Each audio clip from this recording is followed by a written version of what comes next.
drapes, basic surgical equipment. There are a lot of procedures that we couldn't perform because we didn't have access to that equipment. And as a result, patients suffered because we couldn't provide them with procedures or services that we could have provided for them here in America. Dr. Irfan Galaria, we have to end the conversation here, but we're going to continue online at democracynow.org. People can hear and watch our web exclusive. Dr. Galaria is a plastic and reconstructive surgeon. He wrote an LA Times op-ed headlined, "I'm an American doctor who went to Gaza. What I saw wasn't war, it was annihilation." That does it for our show. Happy belated birthday to Neil Shibata. Democracy Now! Is produced with Renee Faust, Mike Burke, Dina Guzder, Sharifa Gokaduz, Messiah Rhodes, Noreen Sheikh, Maria Tarasena, Tammy Warnoff, Tarina Nadura, Sam Alcoff, Tamaria Studio, John Hamilton, Ravi Karen, Hani Masood, and Hannah Alias. Our executive director is Julie Crosby. Special thanks to Becca Staley, John Randolph, Paul Powell, Mike DeFilippo, Miguel Noguera, Hugh Grant, Dennis Moynihan, David Prude. I'm Amy Goodman with Juan Gonzalez. Somehow she gets all those names, and you're listening to Fresh Air Community Radio, KFAI 90.3 FM, HD Minneapolis, streaming around the world at kfai.org. It is non-commercial, community-powered radio for your Twin Cities. The time is now 1 o'clock. I was about to tell you what the weather is out there, but I've lost it entirely. It's 75 degrees inside the studios here at Cedar Riverside. A bird must have knocked our... Well, what the heck? I don't know. Let's call it, 40-something, 30-something? Maybe Al McFarlane will know. Conversations with Al McFarlane starting shortly here. And we will... In fact, I thought it would be starting right now. Nothing is happening in the way that I was expecting.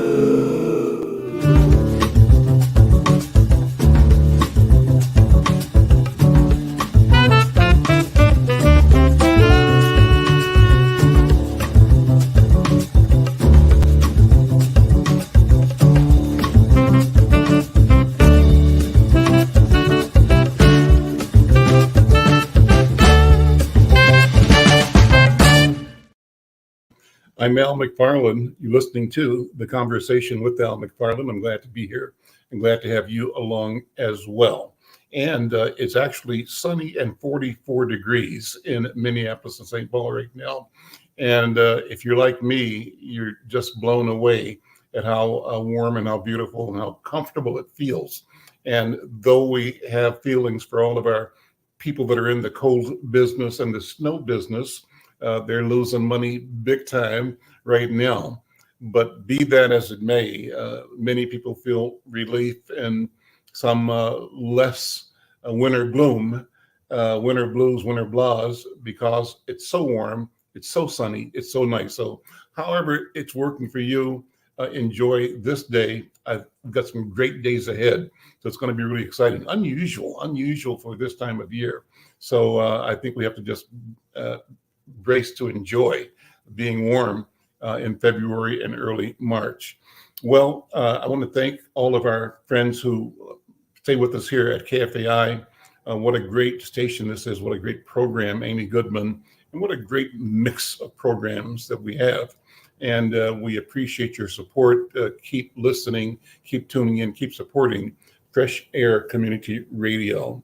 I want to also thank all of you who have been following the Conversation with Al McFarlane across our social media platforms. You know, we stream on Twitter, on Facebook for Al McFarlane. We stream on LinkedIn, and we are on 2 YouTube channels, one for Black Press USA, the Black Press of America, and the Insight News YouTube channel. We pay particular attention to the Insight News YouTube channel because we're inviting and encouraging people to become subscribers to the channel. We want to grow it. We're happy to announce that we've crossed our 600 subscriber count in the past few days. Our target now is 1,000.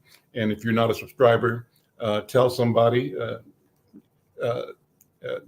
click on and like and share and be part of the Conversation with Al McFarlane. Well, Speaking of what our plans are, we've got some great things ahead for you as well. So tomorrow, we're having members of the organization that presents the Minnesota Cuban Film Festival. My friends Franklin Corbello and Greg Clave will be here talking about this year's Cuban Film Festival. You don't want to miss the program. It's online tomorrow. It's the online edition at Insight News YouTube channel. But tune in, click on, and enjoy a great conversation about the upcoming Cuban Film Festival. Thursday is going to be a book chat with our Insight News books and book review editor, W.D. Foster Graham. He's interviewing James Darnell Johnson, a Minnesota author. Great interview. You're going to enjoy it. And then on Friday, we're having Anissa Keys, who's an entrepreneur and a healer. She's created a healing business therapy company here in 3 locations in Twin Cities. She's like going like on fire. So we'll have a conversation with her about healing, about therapy, about how we continue to move towards well-being, towards health, towards being healed, and towards being healers in our daily walk. Well, and hopefully in the future, you're going to start seeing a full week in advance of the scheduled shows in Insight News. So we want to keep you informed about the programs coming up. Great programs. If you want to be on the program, either on this program on Tuesday or any of the other programs, we're on 5 days a week online. Call us up, send us an email, send it to Cooper at insightnews.com. He's our producer, and he'll connect with you. Also, we want people to check out our newest project, TikTok. We've got a TikTok presence now. So it's TikTok at Insight News MN. Check it out. Let us know what you think. Show us how we can improve. And if it meets your expectation, we hope that it will. We believe we'll just keep getting better as we go. Well, today I've invited representatives of one of my favorite organizations in Twin Cities, and that is the Children's Theater Company. Today I have as a guest Autumn Ness, and she is celebrating her 23rd season as a member of the Children's Theater Company Acting Company, or CTC Acting Company, it's properly called. And she's a playwright, an actor. Among her favorite shows, she says, Dr. Seuss's How the Grinch Stole Christmas, Annie Cinderella, Roald Dahl's Matilda the Musical, The Biggest Little House in the Forest, The Jungle Book, and Romeo and Juliet. Autumn is the recipient of the 2018 TCG Fox Foundation Fellowship, the 2020 MRAC Next Step Fund, and the 2022 Minnesota State Arts Board Creative Support Grant. Autumn, welcome to the conversation. How are you doing? Thank you so much for having me. I like that intro you do. I sound quite impressive when you. It's only because you are, you know. I'm gonna remember that when I feel down. Well, so good to see you. And how are you dealing with today's weather? Isn't it amazing? I'm watching these sunbeams through my window, but now all I can think is, what are they going to do to my light as they come into my shot? Sure. Well, it's a beautiful day. I can see outside from where I am. I do my show from my dining room table, and I've got a beautiful street view in front of me, and neighbor's house on the side. Blinds are down at the moment to control the light. But I tell you, I just came in from outside from driving to St. Paul and back, and it's beautiful outside, and I'm loving it. So I hope you're having the same kind of wonderful feeling about this day as well. I'm a lifetime Minnesotan, so I'm ready to be tricked at any moment. My whole life, I'm prepared for it to be like, it's May. Here's the snow that you're waiting for the other shoe to drop, as they say, right? And it could drop any minute, right? I've got my armor up. Whatever happens outside, I won't let it surprise me. Well, What's going on now at Children's Theater? Tell us about what's happening, and in the process, continue to invite people to connect any way they can, because they need to be connected to this work, to the mission. Always so much happening, as you know. That question, we could go on. Do we only have an hour? We could talk for longer. But I just myself left the Alice in Wonderland opening night party on our main stage. So that began just this last weekend. And then I am working on my own show, which is in our secondary space, in our Cargill Theater space. And this one is called Babble Lab. And this one is for our youngest audience members. This is for 3 to 5-year-olds, preschool audiences. And not many people want to perform for this age group because they're scared. And they're wrong.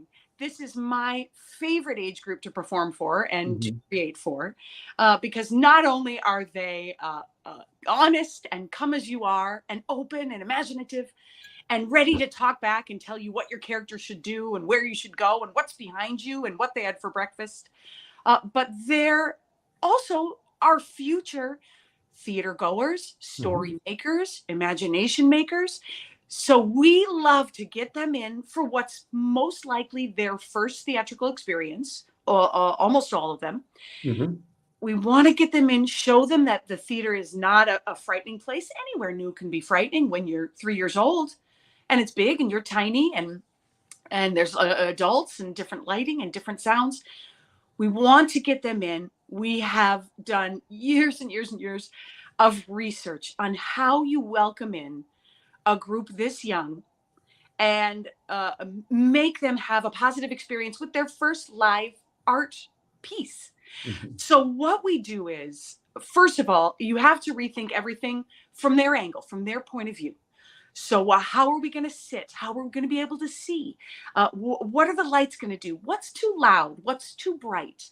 What about our shoes and messy winter wet trails that we all leave? How can we take care of that? What about being with adults that we trust and that make us feel safe, but also having a little separation so we can get kind of brave? All of these things are things we take into account before the show even starts. So before the first line is spoken or the first light cue comes up, we bring them in. We get everybody changed out of their boots into sort of clean room booties. Nobody's stepping on little fingers. Nobody's dragging Minnesota snow in with them. We make sure the temperature's right. The sound levels are right. We have lobby time to decompress and to get used to seeing the space you're going to see for the next hour. We have helpers that come up and say, it's now 10 minutes until we open the doors. It's 5 minutes. It's 2 minutes. That preparation, that's so important when you're out and being social, when you're 3, when you're 4. We have our first intro to the character as silent. It's a lot of sensory information just to take in me walking in a costume and looking at you, and you're wondering, is it TV? Is it a movie? I'm not sure. My experience is my iPad. Can I talk to this person? So there aren't any lines spoken yet. We let you get used to that visual, get used to the room where you are. Then we have seating for the kids that's, oh my gosh, the front row is about 6 inches off the ground because that's high for them. And I've even seen some take a tumble off of that. They manage it somehow. And the preparation, we have a very small audience that's allowed in. Our main stage caps out at 750. This show caps out at 100. We don't want more than that. We want them to feel so excited and free to go into the story and to let their imagination run wild, because that's what they're so good at. And these shows, when I perform for the preschool audiences, they have you laughing so hard on the inside. You try just not to break character, because the things they say and the things they offer and what they want you to know about their lives, about their breakfast, about this one story that they have that has nothing to do with what's going on, but it's relevant to them. We welcome all of that. That's them bringing their full selves. And we also welcome, in our research with our preschool age group, we know listening can look differently for every kid. You and I are listening to each other right now, and we're quite still, and we're looking at one another, and that's one way of doing it. They may have a way of doing it where it's somersault back Yep. and forth. They may have a way where just their hands are up in the air and maybe they shake. Whatever it is that they bring, their version of listening, we welcome that. Come as you are. It's a no shushing zone. They're going to have things to say. They're going to repeat sometimes just what I say. That's something we're prepared for, and we love it. We write down some of the great quotes sometimes they'll stand up 5 minutes after the play is started and go, "What? Best show ever." Like, I've had enough of that. 5 minutes. Or we've had the opposite. We've had someone come in. I remember a little girl came in and she was having just a rough morning. And I could hear her something about carrots that was upsetting her. The play hadn't started yet. She yelled out, "I hate this show already." We write it all down. We try not to laugh because it's so delightful how free the kids are when they come in. And she's emphatic, right? She's a declaration, right? Rest assured, by the end, she was dancing the best of them. She had her somersaults going. Not about the carrots, whatever it was that upset her. Rest assured, we make sure to get them there. I'm constantly listening while I'm doing the show. We always tell actors to listen. And then we sort of get to where we're very caught up in how dramatic we're being and how great we must look. And we tend to stop. This audience, you must listen. You must be constantly in tune with what they're doing, what they're feeling, what they're saying. And sometimes it can affect, boy, I think I need to slow down. I think the volume just needs to come down because you need them to come to you. You need any audience to do that. But with this one, boy, you need to be at a place where they feel free to approach the show. You cannot force the show at them. Let me ask you, Autumn, why the name Babble Lab? What's the significance of that name? And what names did you have to choose from? And how did this one emerge as the voice or the name or the vehicle for carrying this work? Well, this is my first work as a writer, as a playwright, so I could choose from anything I wanted. The power has gone to my head because it's a pretty great gig getting to sit down at that computer and just go with where your imagination leads you. But this show is about a fantastical laboratory, part science, part inventor, part made up science that we invented, because this world, Babble Lab, starts in a world without speech. There is no version of communication, talking, reading, letters, writing. She comes into her laboratory, this scientist, this fantastical scientist, and she's working with sound. Maybe she squeezes a balloon. Maybe she has a dog toy that has a squeaky sound. Maybe a slinky that has a metal clanging sound. And like all science, through a series of accidents, just like penicillin, she invents a letter. And she measures the letter and she puts it under a microscope. She can't figure out what in the world this thing is that she has created. She eats it. We shouldn't eat our science experiments. That's say from me. And she discovers she can speak. Well, what happens when we open our mouths? Wonderful things. We can get our needs met. We can sing. We can make rhythms. We can talk and tell jokes and laugh. Those are the great things that happen when we communicate with each other. What else happens when we can communicate with each other? We say the wrong thing. We get angry. We fight. We're short. I wanted to show these kids at this moment where they're learning their speech, they're learning how to get their needs met, they're learning how to communicate with friends, with teachers, they're learning to read, they're learning to write, they're learning to express their imagination, to tell you what it is they're feeling, thinking. I want to show the good, the bad, and the ugly of that time. For me, and well, not for me, for so many parents, I'm not alone in this at all. Those times with my own kids, those that should be fantastic times.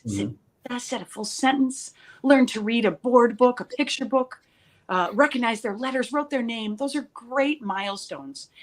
those milestones can be fraught. Mhm. Both of my own boys are on the autism spectrum.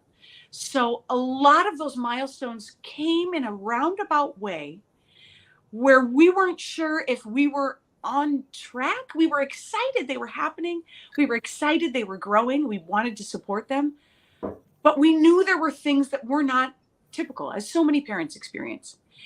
And when you start to reach out to medical people, to personnel at school, to a para, to a counselor, and say, we just want to check on this. That road, while wonderful here in Minnesota and supported, and just so many wonderful people want to step in and help your child just be their best and be on track academically, that road can be confusing, heartening, seem long. So these wonderful times with these young ones that we're performing for, they have their own pitfalls. Even at 3, can you imagine? You feel like you're 3. What are your cares? Well, they have a lot going on. Sure, sure. Absolutely. And developing is no easy path, and it's not a straight path. Mhm. And as we were in and out of offices and talking with all the various and helpful personnel, this show sort of built itself about, communicating our first babbles. Those can be tricky. And maybe there are parents who will be experiencing that same thing in the audience. In fact, I'm sure there will be. And it'll go right over that aspect, right over a 3-4-year-old's head. But I know that at Children's Theater, we always want to connect with the whole family, because that 3-year-old is bringing the older sister, the younger brother, the grandma, the neighbor. We want to make sure that everybody has an in for the show. So not only is the show speaking to the fun of these firsts when you're young, but it's speaking to the trials that they have as well. So what's the staging like? I mean, how does it work? You tell people 10 minutes, 5 minutes, doors open. What happens then? I'm presuming they're in an atrium or lobby or somewhere. Then what goes on? Exactly. Good question. If you want to get 100 3-year-olds somewhere, a lot. Now what do we have to do? Now we seat, and we want to make sure everyone knows this is your chair. We'll make sure you can see. This is a good chair for you to return to if you have to get up and go, you need a break, you need the bathroom, whatever it is. You come back here. This will be waiting for you. So we get them seated. We herd the cats, as it were, in the most sensory friendly way possible. And then our staging, we want to make sure is never overwhelming. If I'm standing over you, looming over you as an actor, if I'm moving too quickly so that you can't keep up, catch up, we want to make sure we're checking in our movement and the flow of the story and the flow of what's happening on stage, so that we can always make sure our youngest audience members, who it's for, are keeping up and are also gaining confidence as they watch the story and they go, I get it. I get the world. I think I'm going to yell out now. I think I know what's happening. I love that confidence that they gain from the walk-in. I'm not sure about this place. I've never been here. To like, hey, lady, it's behind you. And then we have an element in Babblelab, which is new for me. I think it's new at Children's Theater, which is we have interactive imagination or animation, and interactive animation happening as I learn to speak. So as I'm learning that I can sing and I can say but as loud as I want, and I can shout and I can jump. We have an animator who's come in, and we have screens behind me that can show. Out of my mouth comes ba, ba, ba, ba. And maybe if I say it really, really long, it grows into a great big giant bubble and I have to pop it. And maybe if I say it really fast, it fills up the screen and the screen suddenly goes completely white with all the letters and the words that I've said. Maybe it spins and I get dizzy. Maybe it turns into a tree that grows out of letters and I can blow the leaves off. So that's been a really, for me as an actor, a wonderful challenge to learn. So do the kids in the audience get to tell their stories as part of the show, or how does it, or is it interactive in that way or not? Interactive in the way that we hope when I start saying ba fa fooms ba va po po po po po, out in the audience, I hear pop it up, pop, pop, pop, beep, pop, Mm. and I will. Mm. I will. And when we dance, because that's how we want to express ourselves, we know they'll pop right up out of their seats and they'll dance. We know that when we finish at the end, we want to make sure that we're saying goodbye to everyone, that we're touching base with everyone. We need everyone to get a souvenir. So we have this fantastic, Michael Summers is our puppet and set designer. And he's created this cutout that they can take home. It has a picture of the show. They can cut it out and recreate one of the puppet butterflies that we have in the show. It's just really important that we curate the experience from start to finish in that way. You can't turn the lights on a 3-year-old and go, well, that's it. Bye-bye, closing time. That's not how they have closure. And we know that stopping an activity that's fun, that's hard when you're 4. So we take the show from the whole experience is an hour. We take it from before the hour starts all the way through to where you're exiting the lobby, so that you can look back on it and you feel like you had that entire story told to you and made for you, and you have a piece of it to bring home. That's amazing. I'm Al McFarlane. This is the Conversation with Al McFarlane. I'm talking with Autumn Ness. As I said earlier, she's celebrating her 23rd season as a member of the CTC acting company. And she's a playwright, a writer, and an actor. And presently, we're talking about her production called Babel Lab. And it's a unique proposition that seeks to examine language itself. It examines joy and struggle that we have learning to express ourselves and how to communicate, not only as children, the apparent intended audience, but I bet you there is enough for everybody to learn. All of us 80-year-old, 70-year-old children as well can take something away. But, you know, your notes here say that this show is created to be a less restrictive environment for all the children. And that, as you said, you expect the children to express themselves during the show, and you welcome people feeling free to be themselves. Talk more about that. How does that intention surface, and what's maybe some stories of how that, in a way that surprised you, revealed itself as the right thing to do?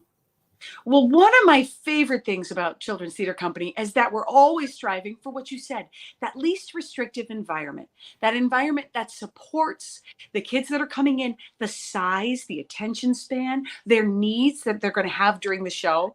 I think about the last theater or concert space I was in that wasn't CTC, and I think about the aisle, and I think about my knees up in my chin, and how I know no matter how badly I may have to get a drink of water, go to the bathroom, whatever it is I have to do, I'm stuck. There's nowhere I'm going. There's no way I'm going to get my needs met. And if I even have to want to be polite and let somebody else have their needs met, maybe let somebody else come and go, we're going to have to negotiate that together.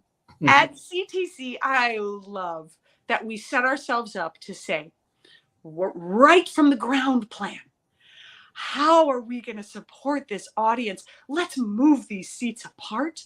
Let's keep these lights just a little bit up. First of all, for our confidence, because we're a young audience. Second of all, because we know if we've got to come and go, or we have a spill, or we have a brother and sister that decide they both want each other's chairs, whatever that situation is going to be, we are going to make that environment open to what your needs are going to be as an audience. So you don't even notice that you are having a flow as you're watching the show. Little ones may want to go from their primo front seat back to mom and dad. Just give them a tap. Oh, you're here. You still exist. Huh? Forgot about you. Walk right down to the front. That's what we're setting that up for. And we're also setting them up to know that how they are going to behave, how they are going to express themselves, standing, sitting, talking, whatever it is, they are welcome to do that. As a parent, when I would take my kids places when they were little, I was stressed. I was worried about them being disruptive, about disturbing other families, maybe getting like a fisheye from another parent. Right. Why can't you all just be quiet like a nice audience member, participant? We want the parents as well. And we say this before they come, and we want them to feel in what we've set up. Mm-hmm. You come as well and let your child be brave and be as they are. There's a little bit of method behind saying before the show. Mm-hmm. Parents, you can sit separate. You go ahead and you can sit in the back. There's a chair for you there. And as a parent, sometimes you get very reluctant. Oh, I don't know how they'll take it. I don't know what if they really misbehave and everybody turns to me. You're right. We have those stresses ourselves as confident adults who know how to go out and be in the world. Sure. We want to protect those parents too, Mm-hmm. and set up in what we've given them. It's so that they can spend an hour watching their child and watching their child delight and maybe experience something with a confidence the parent didn't expect. Mm-hmm. I as you're just talking there, I'm remembering, and I can visualize 100 anxious parents, each one of them playing the same story in her or his mind, and that is my son or daughter going to be cool, or is this going to be the meltdown? Right? Is this the meltdown moment? And you don't want to be the parent of the meltdown. And then when it happens, you think maybe they won't know it's mine. Right. I had in my previous preschool show, I've done shows for this audience at Children's Theater before. And my own kids were that age, and they came to the show. And sure enough, just what I thought, I kind of hope this doesn't happen, happened. My youngest was up, bouncing, sort of talking and singing in a way that he was experiencing the show. Mm-hmm. But in the back of my head, I'm thinking, okay, maybe don't reveal that you're mine. Oh, he turned proud as can be. He turns to me up on stage. Hey, mom. I'm good. I'm holding puppets. I'm turning this set. I'm keeping the show going.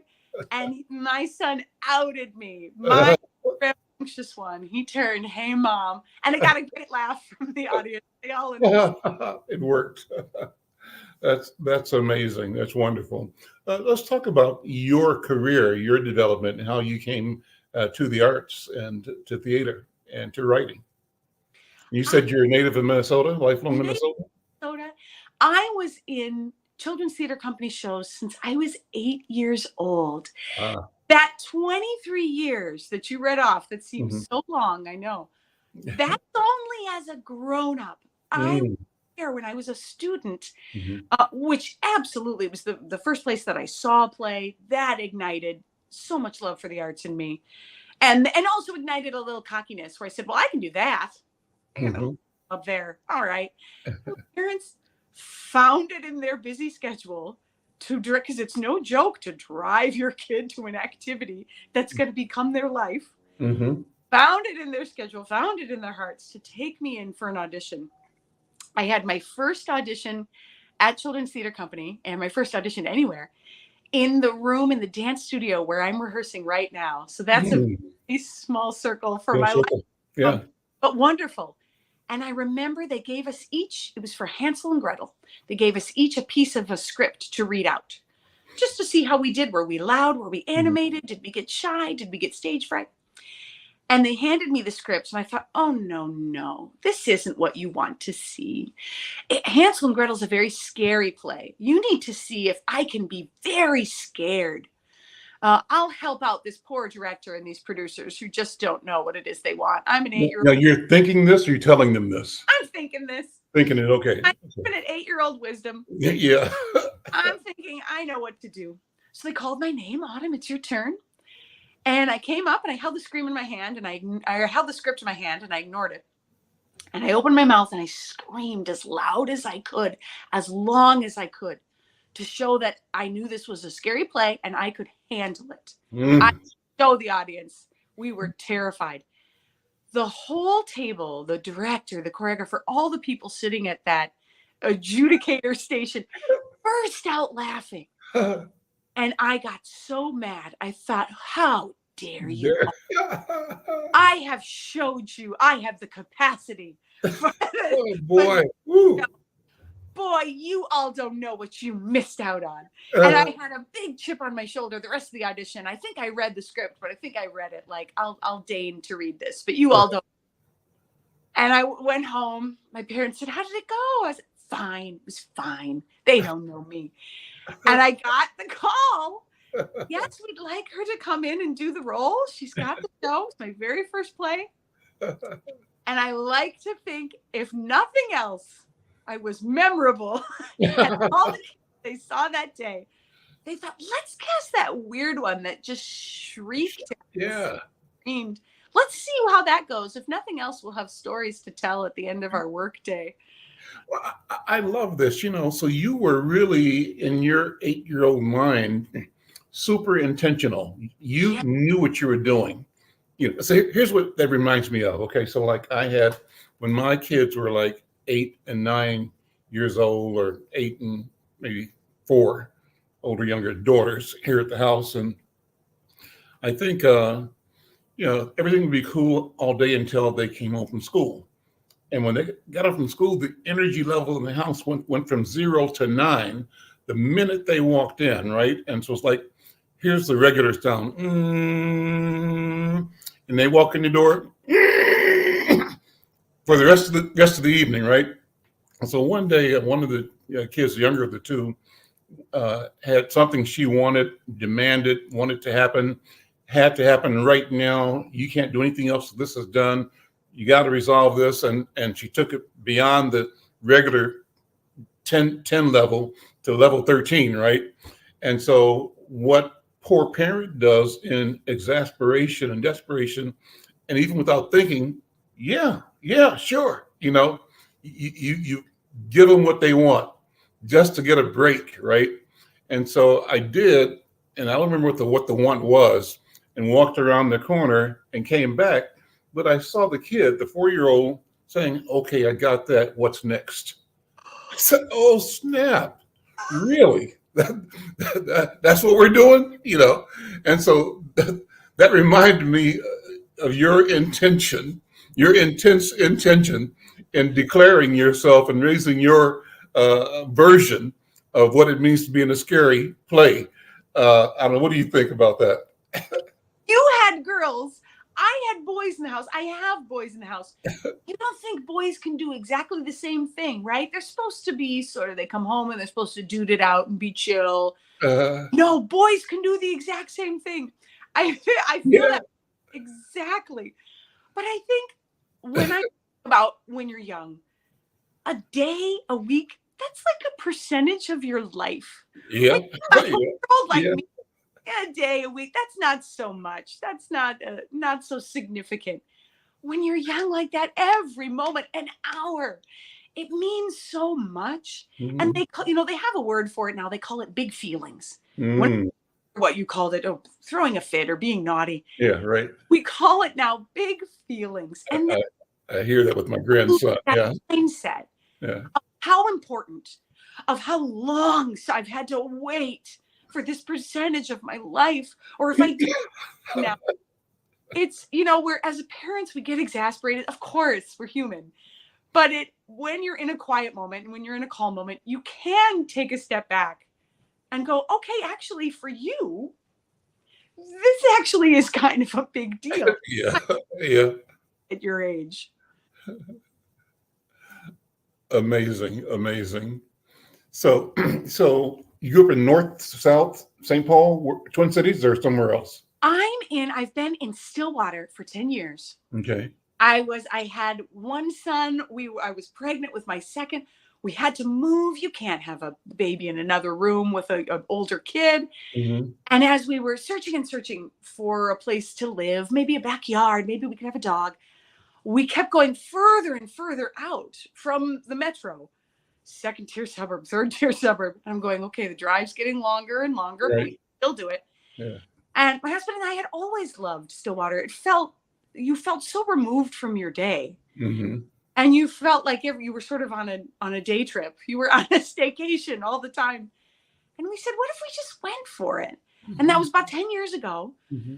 So we have, I'm in Minneapolis every day, twice a day, a morning show for student groups or matinee groups. Mm-hmm. And show for the public, which sounds like, oh, you spend half your life in the car. Well, as a parent, you spend half your life in the car anyway. Mm-hmm. They got to, when they get home, they've got places they've got to go and things they've got to do right now. Got to do it.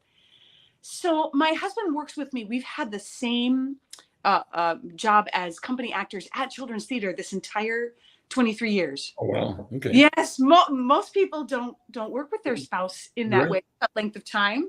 Thank you for any props for spouses working together, living together. We're doing the thing. Yeah. And that is actually that drive, that Minneapolis to Stillwater has really become either a decompression time on the way home. You don't walk into the house and you're still at work and you're still ironing things out, sending last email, sending last text. That's all done. It's not still fresh in your mind. You have sort of done that transition while you've been in the car. And on the way to, you gear up, you chat, maybe you run a scene, maybe you run lines, maybe you have breakfast, whatever it is. You have that time, we've discovered, to get some adult conversation. And sometimes it might be the only day he and I see each other, or to just get yourself geared up or chilled out at the end of the day. So it's been a really wonderful sort of gift, that gift of time. There's a few days every winter where Stillwater to Minneapolis, that could be 3 hours. That could be daunting and white knuckle through. Yep. Little icy roads. Yeah, sure. But it's only a few times, and it's only a couple times a year. And we just really love. That's great. The space for our kids to be a little bit separate from what mom and dad do, because the arts as a job is all encompassing.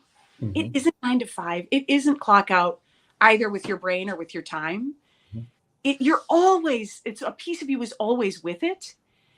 And when we have just the separation of the distance, we're able to remind ourselves, okay, you've done that work for the day. You've spun out on that problem, or you've put forward as much as you can. Let's be here now. Let's be now. Let's attend to the things here. And sometimes just the distance on the map can be enough to set our heads straight when it's time to be with family. I'm just vibing so much with everything you say, because what your story does is remind me of parts of my life, and I love that. As you're talking about working as a family, my wife and I work together as well, owning our business, and we have from the very beginning. So it's been the two of us from the very beginning, and that idea of driving. At one point in time, our office was over on University Avenue in St. Paul, in a Vietnamese shopping center. It was a retail space that we had for publishing our newspaper, but I remember sometimes the act of driving from North Minneapolis to St. Paul, be 12, 15-minute drive, depending on the rush hour and stuff. We put on Robin Harris or Paul Mooney. I don't know if you know either of those. Those are major Black comedians, right? That had massive social commentary. But we'd be driving up and down the road just laughing our guts out. And the beauty of it was, these were times when the business was really tough, and we didn't know if today'd be our last day or not, or if the lights would be turned off or equipment repossessed or whatever. That's how difficult it was being in our own business.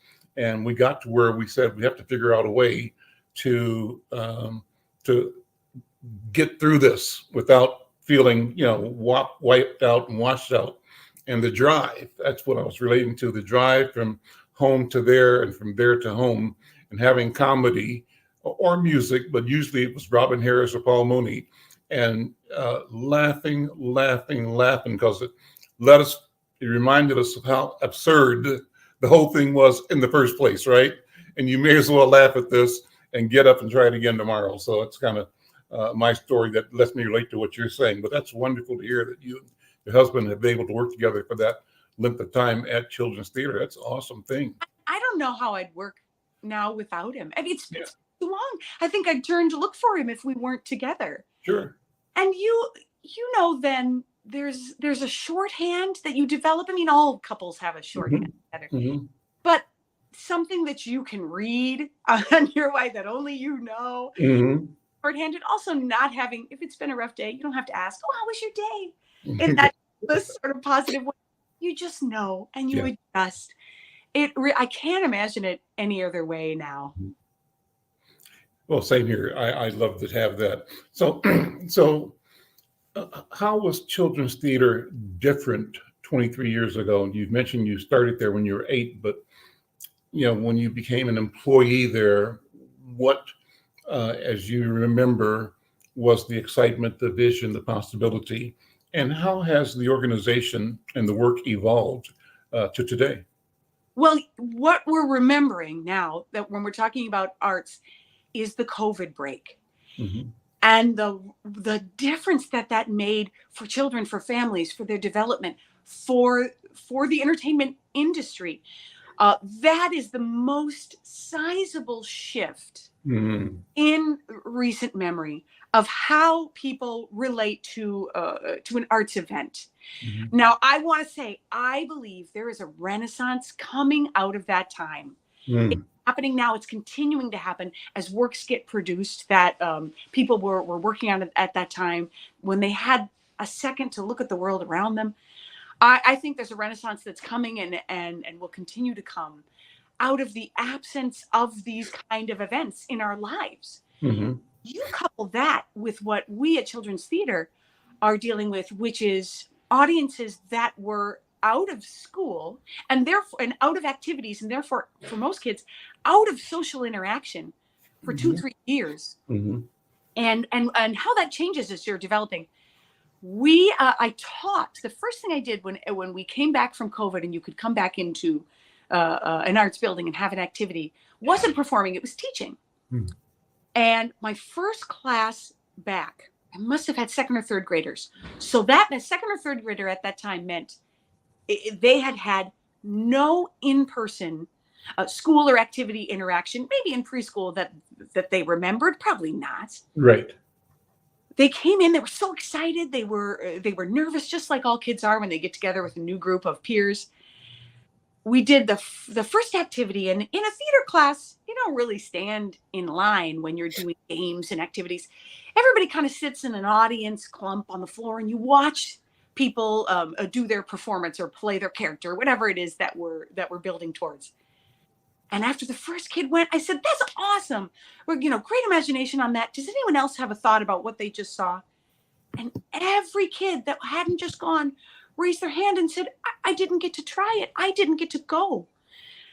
They had lost building blocks that told them we were all going to take turns. We were all going to get to participate. Not just one person got to experience something when we were in a group or in an activity, that we were all going to try it together. Those nuts and bolts of how to be together in a classroom, at a basketball practice, at a class, at an art event, those hadn't been developed. They were on Zoom and they were doing their academics as best they could. And maybe the guardians were next to them trying to help them with links and trying to help them with writing or reading. But they hadn't been all in a room navigating those social rules together that we think of as unwritten because we had that development time. It wasn't unwritten for them. It was brand new. And so we're considering in bringing in our audience that gap and not taking anything for granted about what they're going to come in and what knowledge base they're going to bring.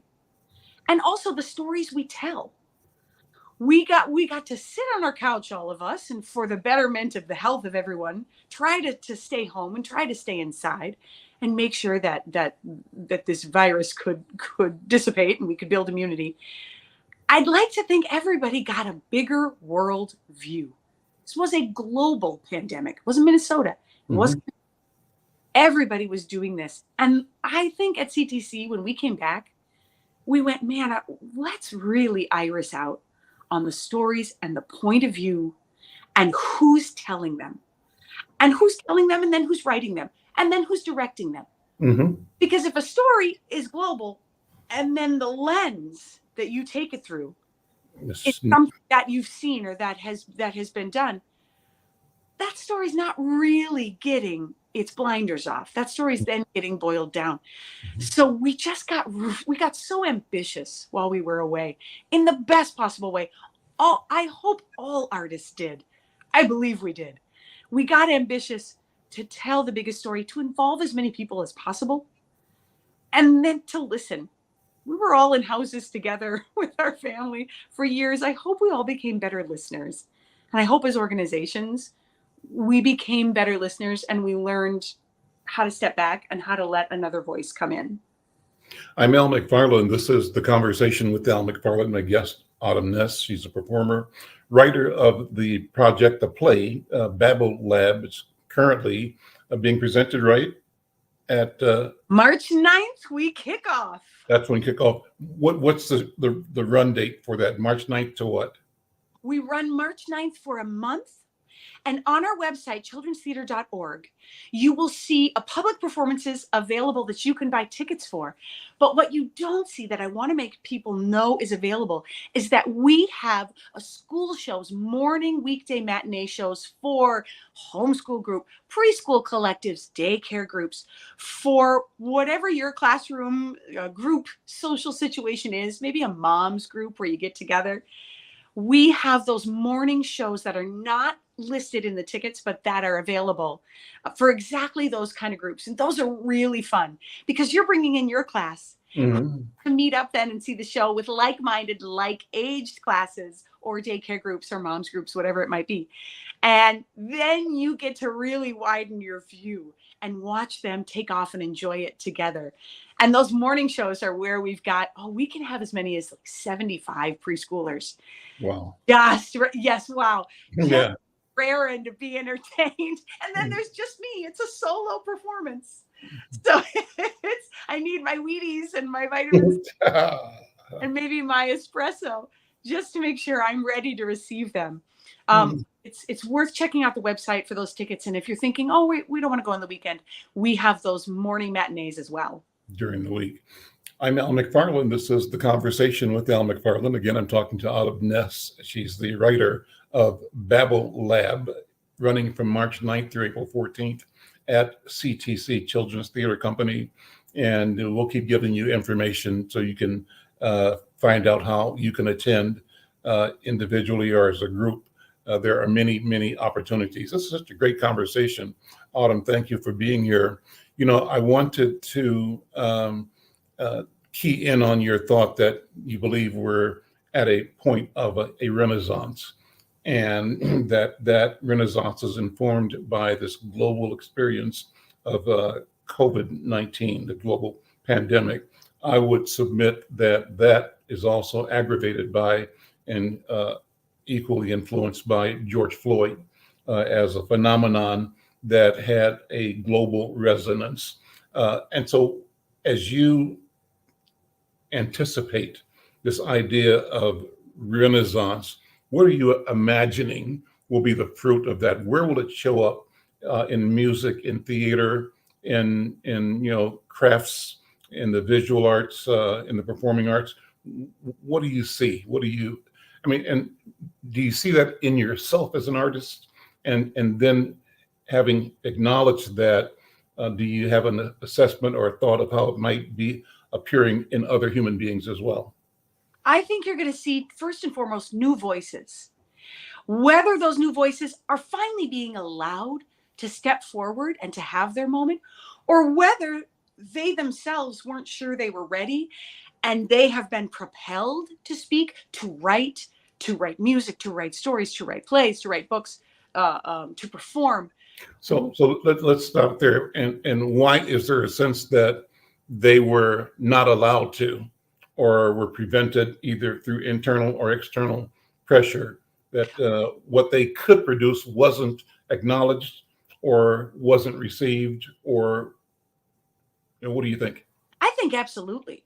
I think there are going to be organizations that maybe wanted to keep subscribers happy, and they wanted to present what they knew would fulfill their mission, but would also bring people in. Risks are hard to take in an arts organization.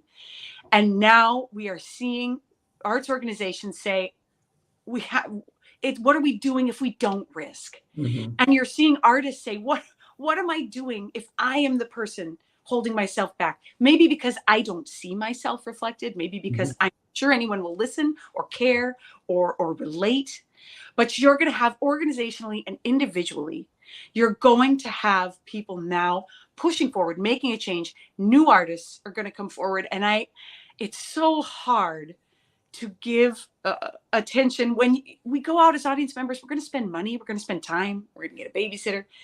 It's hard to give the new our money, our time, our attention. And we're going to be so glad when we do it. We're going to be so glad that we supported a new artist, that we went to a comedian, to a singer, to a band, whatever it is, that we had maybe heard good things about, or maybe didn't have so much press. We weren't familiar. When we step out of our own comfort zone as audience members and we support that, it makes more. Organizations will take those risks when we as audience members are supporting it and heading out to see it. And when those organizations see people want to hear new voices, they're going to respond. And so new voices, new ideas, toward what end is the question? For in my field, in the family, whole family entertainment biz of what I do, to that end is we like to think we create more. You've come in like I did at 8. You've been affected. I can do that. And you know what? I can do it better. Turn to whoever's with you. Well, get me up in there. Whether you put pen to paper, whether you do the audition like I did, whether you now are going to play guitar because you saw that guy play in the orchestra, play the drum, whatever it is. We in our business, our end of that is that we keep it going. That sounds very grand, but I absolutely know it's true. And you can't do what I do and what we do at CTC if you don't know that that's absolutely true. And I've seen it. I've been there now long enough where I've seen it. They've come in and said, I remember you from when I was 5. I was with you when I was 7, whatever it may be. I've gone that spectrum of time now that it comes to me and I have the receipts of that happening. But I know even when I don't hear about it, when it's a person that can't come up to me personally, I know that we are pushing that younger generation forward. That's a huge part of why we do what we do.